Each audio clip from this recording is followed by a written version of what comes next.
जितने भी non perfect square numbers होते हैं उनका स्क्वायर रूट हमेशा डेसिमल्स में आता है। Hello everyone, welcome back to my YouTube channel. और आज आप सीखेंगे स्क्वायर रूट निकालना 123 का। अब क्योंकि ये परफेक्ट स्क्वायर नंबर नहीं है तो इसका जो भी स्क्वायर रूट आएगा वो डेसिमल्स में आएगा। ओके, तो इसका मतलब ये हुआ कि आप यहाँ पर सीख रहे हैं कि किसी भी डेसिमल नंबर का स्क्वायर रूट कैसे निकाला जाता है। ये डेसिमल नंबर नहीं है पर हमें इसे डेसिमल नंबर बनाना पड़ेगा, तभी हम इसका स्क्वायर रूट सही से निकाल पाएंगे। तो चलिए स्टार्ट करते हैं। सबसे पहले हम करेंगे पेयरिंग, और पेयरिंग स्टार्ट करेंगे हम यहाँ से, मीन्स जोड़े बनाएंगे दो नंबर्स के।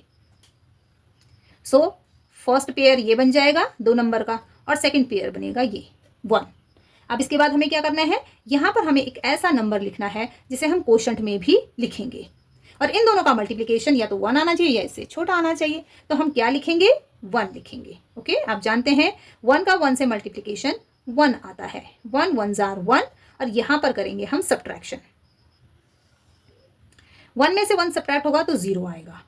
इसके बाद नेक्स्ट प्रोसेस क्या होती है कि जो नेक्स्ट पेयर होता है उसे हमें नीचे लिखना होता है। तो ये 23 यहां पर लिखा जाएगा इस तरह से, और यहां पर क्या करेंगे, इसमें 1 प्लस करेंगे। जो नंबर हम यहां लिखते हैं और यहां लिखते हैं उसी नंबर को यहां पर हम प्लस करते हैं। तो 1 + 1 हो जाएगा आपका 2। यहाँ पर थोड़ा सा स्पेस आपने खुला रखना है क्योंकि हमें एक नंबर और लिखना है, तो इनका एडिशन हमेशा आपको इस लाइन से थोड़ा दूर लिखना है।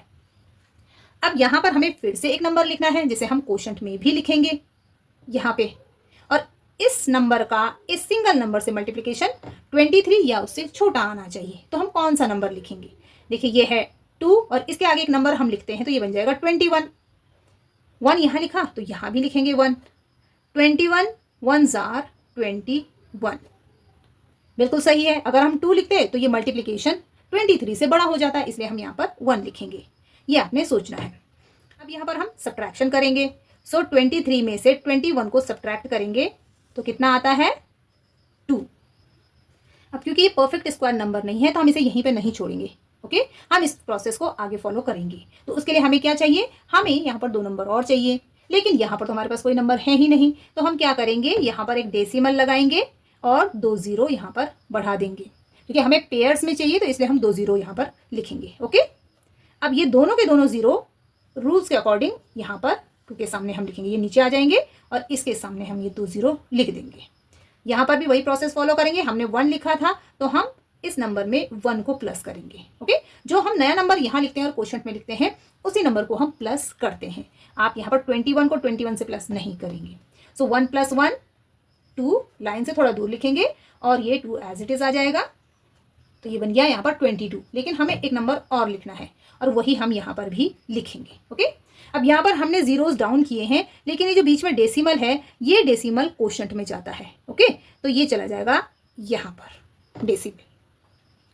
अब यहाँ पर हम कौन सा नंबर लिखें जिसे हम यहाँ पर भी लिखेंगे, और इन तीनों नंबर का इस नंबर के साथ मल्टीप्लिकेशन 200 से छोटा आना चाहिए। लेकिन आप देखेंगे कि यहाँ पर हम कोई भी नंबर लिखें, जैसे सबसे छोटा नंबर है 1, अगर हम यहाँ पर 1 लिखते हैं तो ये हो जाएगा 221, और 221 का 1 टाइम मल्टीप्लिकेशन 221 होगा, और ये तो 200 से ऊपर चला जाएगा। तो ऐसी कंडीशन में हम क्या करेंगे, हम लिखेंगे यहाँ पर 0। ओके, अब 0 क्यों लिखेंगे, देखिए अब यहाँ पर हमने 0 लिखा है तो हम क्या करेंगे, 220 का इस 0 से मल्टीप्लिकेशन करेंगे, और आप जानते हैं कि किसी भी नंबर का 0 से मल्टीप्लिकेशन 0 होता है। तो यहाँ पर आ जाएगा 220 0 जार 0, मीन्स यहाँ पर ये 0 हो जाएगा। सब्ट्रैक्शन करेंगे और हमें क्या मिलेगा, वापस 200 आ जाएगा। अब आप सोचेंगे कि जब हमें वापस 200 चाहिए था तो हमने 0 टाइम्स क्यों किया, यहाँ पर भी तो 200 था। वो इसलिए क्योंकि अब यहाँ पर रूल्स के अकॉर्डिंग हम एक पेयर और डाउन कर सकते हैं, मीन्स 2 0 और लिख सकते हैं, इसलिए हम यहाँ पर 0 टाइम्स मल्टीप्लिकेशन इसका करते हैं, मीन्स 0 यहाँ पर लिखते हैं, और इस तरह से सब्ट्रैक्शन भी 0 का करते हैं और हमें वापस 200 मिलता है। तो अकॉर्डिंग टू रूल अब हम दूसरा पेयर डाउन कर सकते हैं, क्योंकि हमने यहाँ पर डेसिमल लिखा था तो डेसिमल के बाद हम कितने भी जीरोस बढ़ा सकते हैं। अब हमें एक पेयर और चाहिए तो हम एक पेयर और लिखेंगे। ओके, ये वाला पेयर हमने यहाँ पे किया, ये वाला पेयर हम यहाँ डाउन करेंगे तो ये आ जाएगा सीधे इस 200 के सामने। तो यहाँ पर हमने लिखा 0 0। अब यहाँ पर वही प्रोसेस फॉलो करेंगे, हमने 0 यहाँ पर लिखा था कोशंट में भी और यहाँ पर भी, तो अब इस नंबर में हम 0 ही प्लस करेंगे। तो 0 + 0 0, एक प्लेस खाली रखिएगा यहाँ पर। 2 को एज इट इज लिखेंगे क्योंकि कुछ भी प्लस करने के लिए नहीं है, ये वाला 2 भी एज इट इज आ जाएगा। ओके, तो अब यहाँ पर एक नंबर लिखना है जिसे हम क्वोशंट में भी लिखेंगे। ओके, तो हम यहाँ पर कौन सा नंबर लिखें जिसे हम क्वोशंट में भी लिखें और फिर इस नंबर का मल्टीप्लिकेशन इस नंबर के साथ करने पर ये 20,000 से छोटा हो, या तो 20,000 आए या इससे छोटा आए। तो देखिए ये है आपका 20,000 और यहाँ पर अगर हम एक नंबर लिखेंगे तो ये कितना हो जाएगा 1 10 100,000 यानी कि 2000। यहाँ पर 2000 है और यहाँ पर 20,000 है। सोचिए जरा 2 से अगर 20,000 में डिवीजन करेंगे तो कितने टाइम्स डिवीजन जाता है? 2 10s are 20, लगभग 10 टाइम्स। तो 10 तो हम यहाँ पर लिख नहीं सकते, हम मैक्सिमम 9 ले सकते हैं। हम एक ही डिजिट यहाँ पर लिख सकते हैं और 10 में तो 2 डिजिट होती हैं। तो 9 लेंगे तो क्या ये 20,000 के पास पहुंचेगा? क्या उससे छोटा होता है या उससे बड़ा हो जाता है? तो इसके लिए हम क्या करेंगे, मल्टीप्लाई करके देखेंगे कि यहाँ पर 9 लिखकर कितना आता है मल्टीप्लिकेशन। तो 2 2 0 एंड 9, अगर हम यहाँ पर 9 लिखते हैं, ओके लिख लेते हैं 9 एंड यहाँ पर भी 9 से मल्टीप्लिकेशन करेंगे। ये नंबर 20,000 से बड़ा नहीं होना चाहिए, होगा तो फिर हम एक नंबर छोटा लेंगे। ओके, तो 9 9s are 81, तो हम लिखेंगे यहाँ पर 81, क्योंकि बगल में 0 है इसलिए हमने डायरेक्टली 81 लिख दिया। ओके, अदरवाइज ऐसा नहीं होता है। 9 9s are इस तरह से होता है 81, 9 0s are 0 और 0 में 8 प्लस होगा तो 8 आता है। लेकिन अगर 0 है तो आप डायरेक्टली लिख सकते हैं 9 9s are 81। Okay, 9 2s are 18, तो 1 8 18, 9 2s are 18 प्लस 1 19। तो आपने देखा कि 2209 को 9 से मल्टीप्लाई करने पर 19,881 आया, जो कि 20,000 से छोटा है। इसका मतलब हम ये 9 ही यहाँ पर लिखेंगे। तो हमने 9 लिखा और इनका मल्टीप्लिकेशन आया 19,881। अब सब्ट्रैक्शन करेंगे